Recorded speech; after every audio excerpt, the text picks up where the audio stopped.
G'day guys, welcome back to another video with Enno here from Fantasy Take TV. Today we'll be going through my team selection for game week 1. Be releasing this video on Friday night. I will be at the footy probably right now as you're seeing this. So hopefully I'll get home and finalise that before I go to bed, as deadline is at 3:30 a.m. And then I'll be up at 5 a.m. for the Gunners game. But I thought I'd run through where my team sort of sits right now. I'm recording this on the Thursday night. And of course things are subject to change. So down below, follow me on Twitter, NOFTTV, because I will be tweeting out my team as I go to bed Friday night. So any last minute changes, as I'm sure all of us probably always do that sort of stuff, and new news might come out as well. I know the presses are happening tonight and overnight as well, so more information should be coming out about some players, some injuries, and some managers' comments. So look out for those. But I guess we'll start just with how my team's looking now, and pretty much I'd say probably 8 players are locked into my team. There's really only probably 1 or 2, maybe 3 that are still in contention to be changed. But I think for the most part, most of the team is locked in, and I won't be switching. So in goal, we're starting with Ward. Obviously, Kasper Schmeichel has left the club, gone to Nice over in France. So he's been a long servant there, but he is gone. They actually released Iverson, who is the other keeper currently on their books, and they released him at 4 mil as well. So they got 2 4 million keepers, and I believe that they will be getting a third, but whether that's a number 1 or just like a number 3, it's more likely to be a number 3 apparently. So there is a strategy of going the 2 4 million keepers and saving 0.5 and really going cheap there, but I've managed to make a team or force a team where I still have a 4.5, and honestly it's something I still want to do. I don't think I did flirt with it for a bit, but it's something I'm not too confident in doing. And as you can see on my bench on the left, I've got Rob Sanchez there as basically my starting keeper, but I have Ward on field for game week 1 with Brentford at home, whereas Sanchez has United at Old Trafford. So here's a graphic from Holly Shand, who put up a rotation for these two. So you get Danny Ward this week. Next week I'll go Sanchez at home to Newcastle. Southampton at home for Danny Ward in week 3, and then pretty much I probably see I would be fielding Sanchez from then out. Maybe game week 6, as she's got here, Brighton away is a green fixture, but I'll probably stick with the home team and Sanchez there for that week anyway. So just for the first couple of weeks, or 2 of the first 3 weeks, I don't mind fielding Ward there, as Leicester have got some pretty good matchups.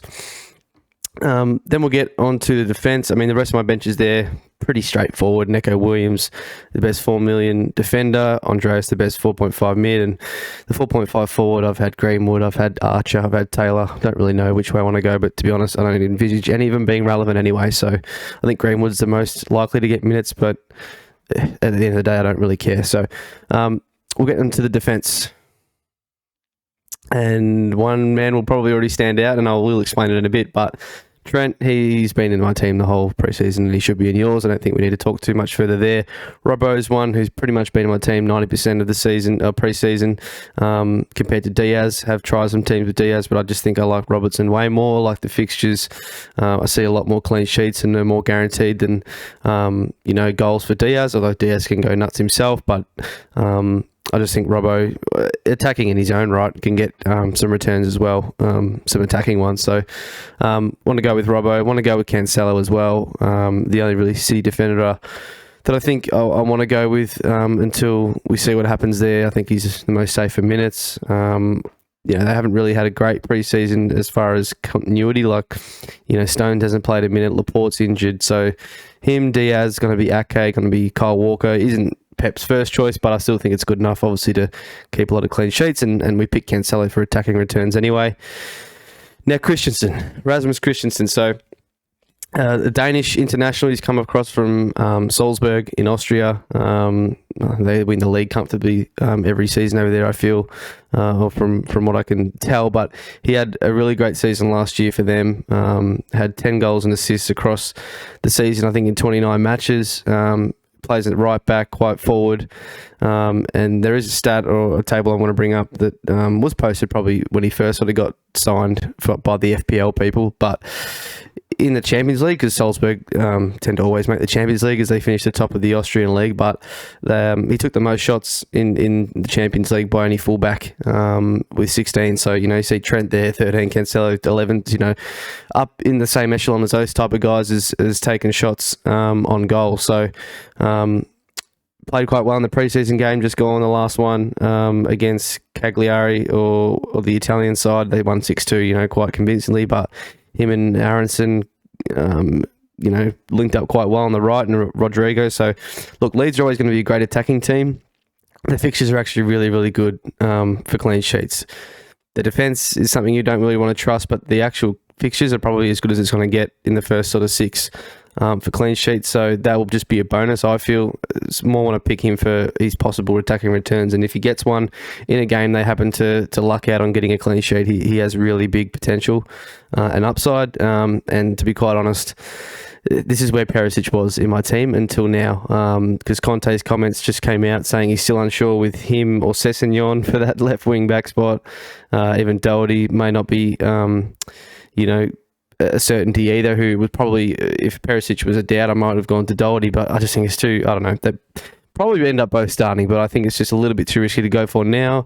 And by sort of game week 4 or 5, they're actually midweek fixtures then. I know people sort of saying don't worry about it till Champions League comes in, but there's actually midweek in game 5. They're playing on the Wednesday, Thursday, so I think Spurs have West Ham in the midweek and Fulham and Nottingham Forest either side of it, so you'd almost expect Perisic and their best team to play the West Ham game, but I won't get into that. But for now, I've gone with Christensen. Who knows, tomorrow that might change, but I really like his prospects.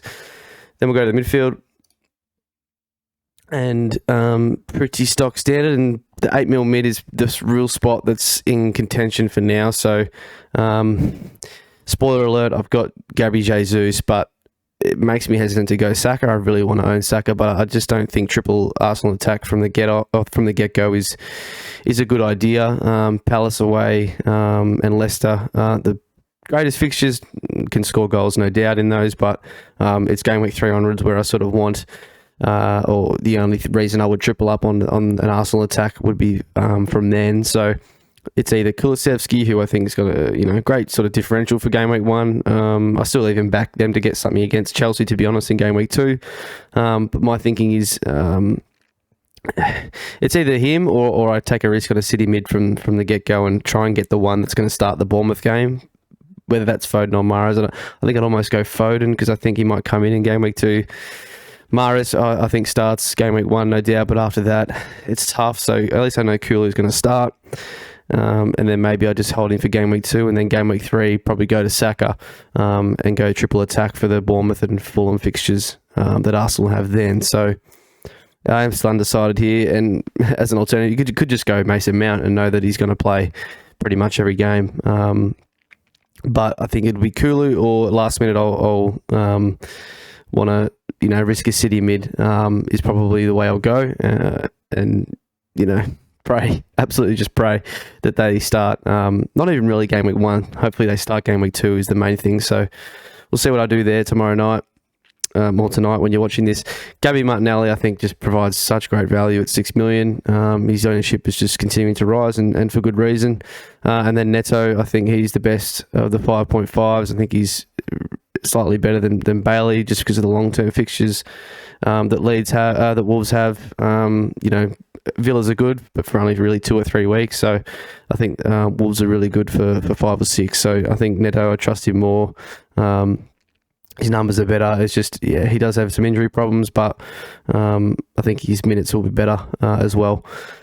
We'll get into the forwards, and then no surprise what the structure is, but I am back on the Haaland wagon as for now. I was going to go Kane to Haaland and book that in, but then that means I would have to nail down that 8 mil mid from the start and not really change that. So I want Haaland for game week 2, probably be my captain. So why not just start with him and not waste that transfer in game week 2? I might even have the chance of just rolling it. So I want to save that for something more pressing, like obviously a random injury that comes, or to be honest, probably Kulu trying to nail that City mid, or just even roll it and save it to get Saka in game week 3 to triple up on Arsenal. So that's my plan. And look, plans never come to fruition, but that's the way I'm seeing it right now. And if I'm happy or not, rolling transfers and not trading, I'm happy with this team for a couple of game weeks anyway. So let me know your thoughts. Let me know what you think of Christensen. Have you got it? Who's your best 5 million defender? I know there's heaps. There's Trippier. There's obviously Doherty. There's Cash, Dean. The Villa guys. There's the Arsenal guys. Zinchenko, Gabriel. I feel like I just wanted my team's pretty template as it is. I wouldn't mind taking a punt on Christensen from the off and seeing how he goes. And if it's not looking good, then I'm happy to make the switch to any of those other guys. Say if Doherty is looking like he's starting and holding his spot, provided he doesn't rise price, I might be able to get him in, like game week 3. But Leeds fixtures are good. If they can keep the odd clean, I think Christensen is in for some attacking returns. As we know, Leeds are always really, really positive. So that's the team. Let me know what your team's looking like with, probably just a few hours to go after watching this. So follow me on Twitter. I will be tweeting quite a bit through the FPL season on thoughts and whatnot, and always don't feel hesitant to message me any questions. So thanks for watching, guys, and we'll see you on the next one. Cheers. Got the mojo deals, we been tripping like pulling out the coupe at the lot.